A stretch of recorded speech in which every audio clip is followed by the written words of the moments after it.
G'day everybody, my name is Elliot Waters and you're listening to the Dysregulated podcast. As always, thank you for tuning in. Right, so once again, it's been a little bit since the last episode, and that's because my anxiety has been next level, absolutely next level, which just reinforces really that what I'm wanting to do, which is to taper off all these medications, is probably the right idea and the right thing to do. Because, you know, I'm on 7 or 8 medications or whatever it is. I should not be petrified to do a podcast episode of my own podcast, of just me talking. You know, I'm not interviewing anybody. I'm not being interviewed by anybody. It's just me talking to you guys, my amazing listeners. But you know what I mean? Like, there shouldn't be a problem with that. I should just be able to roll with it and do it. I've been doing it for so long now. Why is this causing so much grief? And it's a great question and one that I can't answer yet, but that's been the reality of it. So the last couple of days I've been without my dexamphetamine, which has certainly hurt. And that's been a little insight, I think, into what these withdrawals are going to be like getting off all these meds. And let me tell you now, it's going to be hell. It is going to be hell, but I'm as resolved to do it as I was before. Let's do it. I just need someone like a doctor, for example, to give me a hand so I can get off these meds. We can reassess and then go from there. So I don't remember really what I said in the last episode. So if I do rehash some things, I'm sorry. But of course, I don't listen to these episodes back because I can't stand the sound of my voice. So I'm just going to assume what I think I said and then build from there. So I'm pretty sure last time it was I'd been to the doctors, got the letter, I read the letter out, rang the New South Wales mental health care line. They told me that my GP couldn't refer to ISMU and that I had to do it through a psychiatrist through the mental health system, like at the Mater Hospital. So that's what I did. I fronted up to the Mater Hospital, had my referral from my doctor, had a nice little printout from ChatGPT, which was a nice overview of what's been going on. Because I'll tell you right now, I'm sick to death of telling, not on here, I don't mind saying it on here, but I am sick to death of telling mental health professionals my story over and over and over again. So I had the ChatGPT printout, had all the meds I'm on, all the diagnoses I've got, you know, what's sort of been happening. And I went up there and said, right, I need to see a psychiatrist. And they said, as I knew they would, you know, are you feeling suicidal at the moment? I said, no, I'm not. And they said, are you acute at the moment? I said, no, I'm not. And they said, are you a danger to yourself or others? I said, at this point, no, I'm not. And then they essentially said, well, why are you here? And I explained that I was told to go up there to get this referral. And so the mental health nurse essentially said that wasn't true, but we can do that. So that's what happened. I gave them my pieces of paper. They sent off the referral themselves from the Mater Hospital to ISMU, the intermediate stay mental health unit that I've been at before, that I'm angling to go to again. They sent off all my documents to them and I got that sorted. So that was good. The person on the other end of the phone of the New South Wales mental health care line, don't know what she's on about, but she really made this progress, or process, I should say, void of progress, making things a little bit harder than it probably had to be, a bit of misinformation. But anyway, whatever, I don't really care at this point. All I care about is the referral is in. So that was a couple of days ago. The thing is, I haven't heard anything from ISMU since, but it has been Easter as well. Happy Easter to everybody. It was a very anxiety-filled Easter for me. As it always is, but it definitely was this year. So I'm just waiting now for someone to contact me to say, right, these are the next steps. And it's hard, you know, because it says on the piece of paper that we sent through how difficult it is for me to make phone calls. But then one of the things I had to do was make a phone call to get this happening. And I'm meant to make a phone call to ISMU as well, just to make sure they got the referral, but I'm too petrified to do it. So I'm just sort of waiting and waiting, hoping that they will contact me and then everything will move forward from there. It's going to be interesting because trying to get off all these medications, 7 or 8 meds or whatever it is, I have my doubts that it can be done in 6 weeks, and that those doubts are growing. And I doubt that there'll be a psychiatrist that'll want to give it a go over just 6 weeks. And if it is 6 weeks, it's going to be brutal. So I'm thinking it may need to take longer, but then what are the options for that? So I've been at ISMU twice and I was discharged both times bang on the 6 week mark, as everyone is. You get 6 weeks, that's it. Very, very unusual for you to stay longer. But I'm wondering if this might be one of those occasions where they're like, all right, we're going to have you here for 10 weeks or 12 weeks or whatever. I'm not sure. That's the thing. I don't know because no one spoke to me yet, but I am going to find this out. The other option is, I think I would have mentioned it on the previous episode, is Bloomfield at Orange, for example, one of the extended stay units, which I haven't been to before, but the idea is, from what I understand, extended stay means longer than intermediate. So it's the next level of stay. Maybe it's 2 months there, 3 months there, I don't know. Because it's not just about getting off the meds. It's also then about looking at what to go potentially back on. Because I'd say my future moving forward, there's medications in there. It's just the way it is. It's the way it's got to be.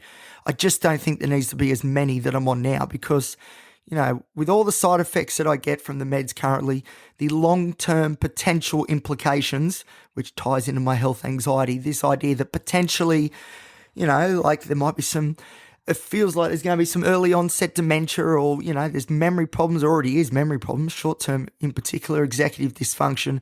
You know, my worry is that moving forward, these things are going to be worse and they're not just going to be side effects. They're going to be parts of my presentation moving forward, irrespective of medications or not.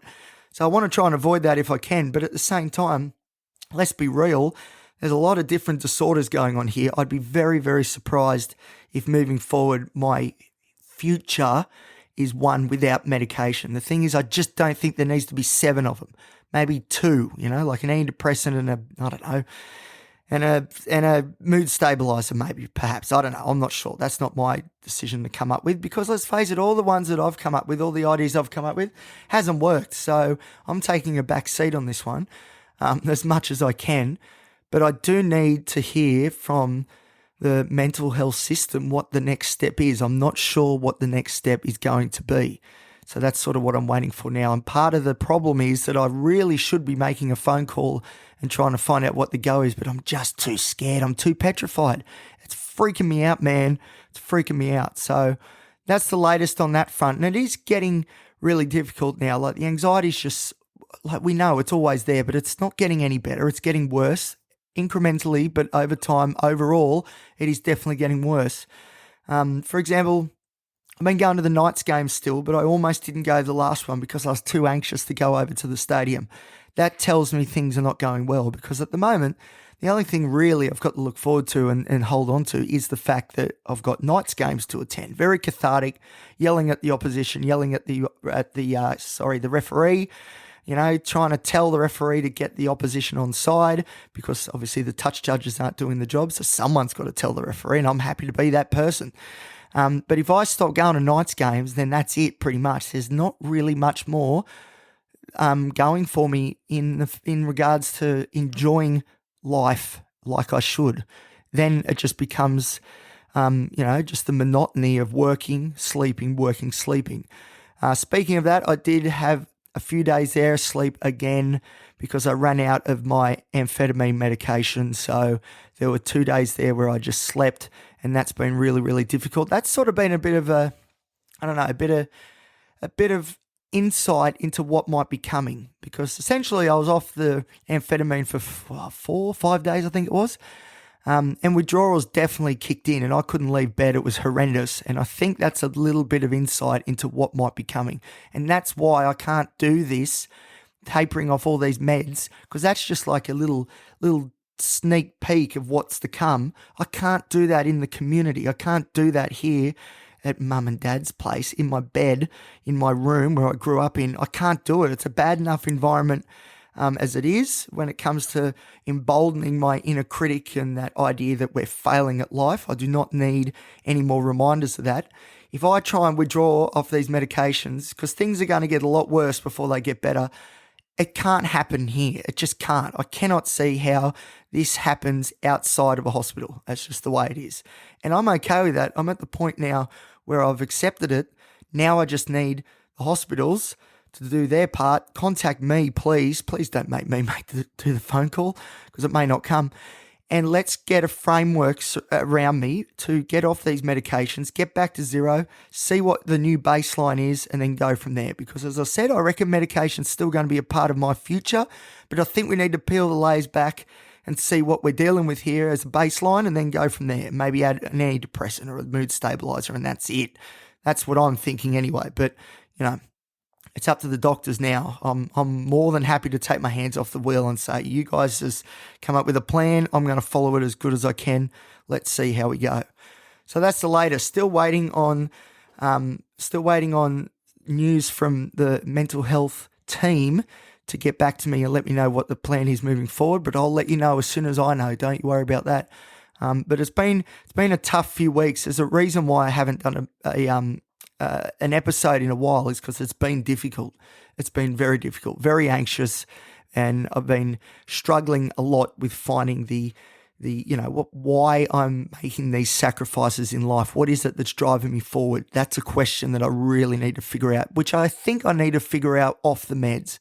I think I need to come to the conclusion, how to build this life worth living without being clouded by the medications. But anyway, we'll see what happens. So that's the latest there. Still waiting for a referral to either ISMU again or somewhere else, an extended stay ward. As soon as I know what's going on, I'll let you know. But yeah, it's been a tough few weeks, and I've got a feeling it's only going to get worse before it gets better. But hey, I'm still in the fight, man. I'm still in the fight. We're still punching. Let's go. All right, thank you, everybody. The DBT skills episode, Opposite Action, is coming soon. I swear, I promise. It's all written now. It's all ready to go. I just need to get into that frame of mind where I'm able to put pen to paper or voice to the microphone and the computer and get that episode out there, because it's ready to go. It's going to be a beauty, and it's really, really helpful. Let me tell you, that's why I want to tell you all about it. All right, thank you for listening, everybody. I'll see you soon here on the Dysregulated podcast.